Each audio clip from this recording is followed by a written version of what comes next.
If you've watched my other videos on the top underrated co-op videos for the Switch, then you may know I've been looking forward to this one for a little while. Welcome to Keywe, where you play as a team of two Keywe birds named Jeff and Deborah, who take on grunt work positions at a post office in Outback, Australia. It's a pretty weird premise for a video game, I know, but stay with me here and let's see how it plays.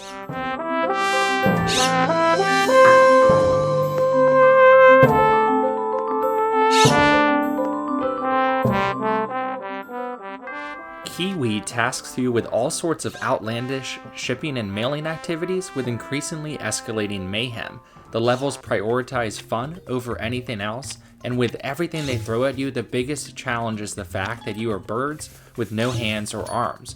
You can only pick up boxes and letters with your mouth, or do what's called a butt bounce on objects to activate them, making you an intentionally odd fit for doing postal work.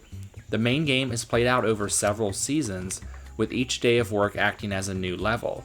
There are then 4 different rooms at the post office, and each of them require you to do something appropriately fitting, such as packing an item to ship, sorting letters and boxes, or typing out a message. You are then rated based on how long it took you to complete the level with your Keywe partner, bronze and silver medals being relatively easy to obtain, and gold being immensely difficult. Subsequent days and levels have you returning to many of the same rooms, but with significant twists and challenges to mix up the formula.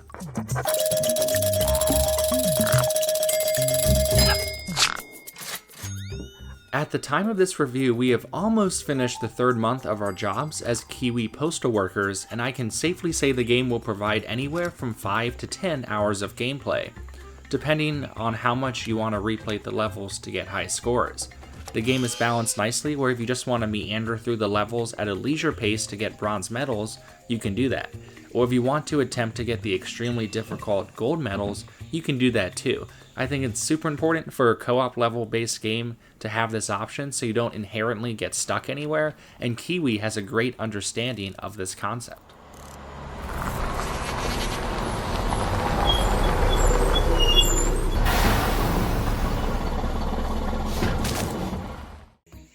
The most memorable moments for us happened at the start of a new level when we didn't know what the game would throw at us next, and it usually led to a moment of hilarity.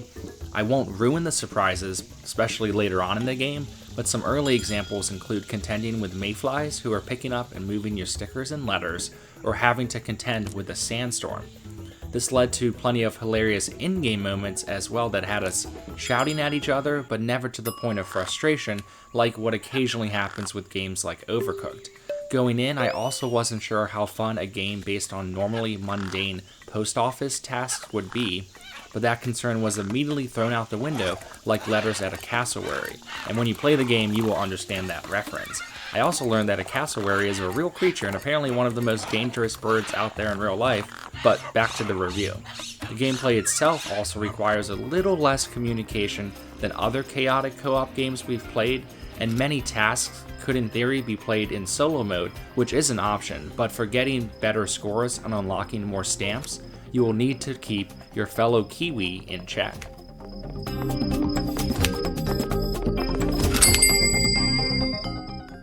Speaking of stamps, these are the in-game currency you can use to unlock more costumes for your little Keywe birds, and yep, it's extremely adorable. I loved decking out Jeff with googly-eyed glasses or giving him a tie-dye makeover. The costumes alone are enough incentive to want to keep playing, and I don't think I've ever said that about a game before. It's just so cute and charming with plenty of attention to detail, literally everywhere you look.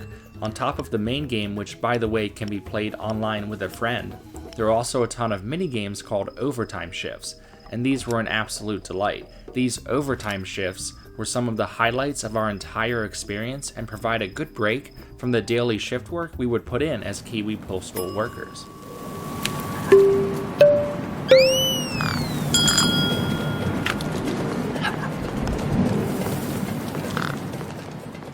I can safely report that Keywe is a super fun game, and if you couldn't tell, we really enjoyed our time with it and even picked up the $30 physical version. I understand if anyone wants to wait for a slight price drop, but if you enjoy these types of games, then you will get your money's worth in my opinion. It's an as-advertised co-op experience with plenty of appeal to casual gamers too. There was the very occasional dud level that would feel more like completing a chore than a video game, but these levels were thankfully few and very far between. And overall, the game did an impressive job of keeping things fresh. Besides the gameplay itself, the game is most memorable from how charming it is, and when combined with its fantastic blend of humor, it is an easy recommendation for anyone looking for their next lighthearted co-op experience.